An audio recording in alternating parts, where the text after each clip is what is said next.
Kyrie Irving, because his situation has been bizarre, to say the least. Started the year off telling the media that he didn't want to talk to anybody, called a bunch of people peons in the media, obviously played the first few games averaging about 26 a game, but then took off for personal reasons. Initially didn't highlight why, and then he's been going court on social media trying to engage with elected officials to help social justice issues or what have you. What do you make of Kyrie Irving? Well, it's time for Kyrie to grow up.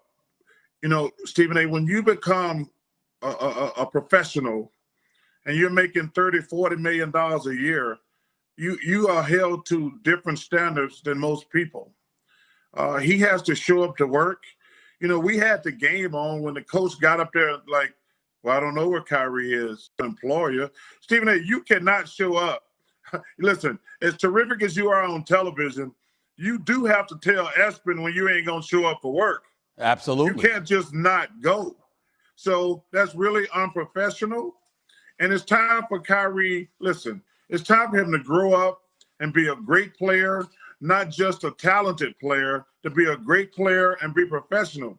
And listen, I personally think I have no proof that the Nets just said, listen, we've had enough of worrying about Kyrie.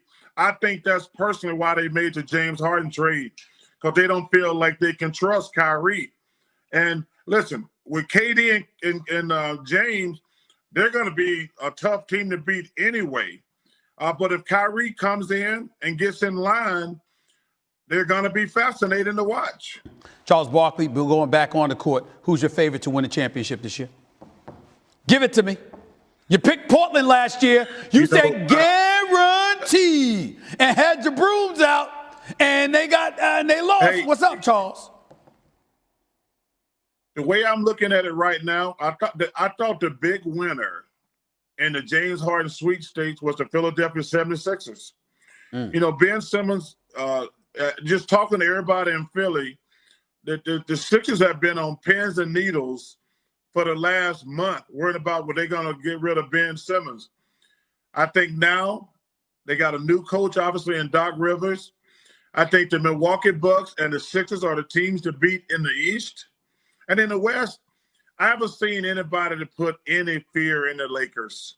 I haven't seen anybody who said that team can beat the Lakers. That's the honest truth.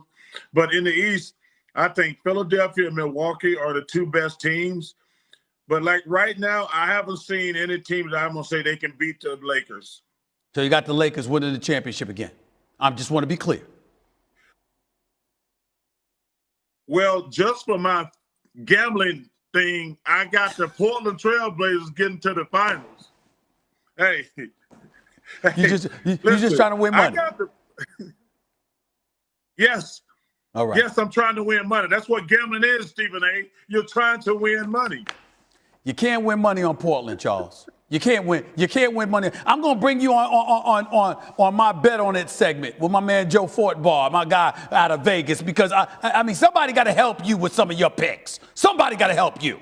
Hey, let me ask him this. On FanDuel, I'm betting $100,000 to win $2.8 million.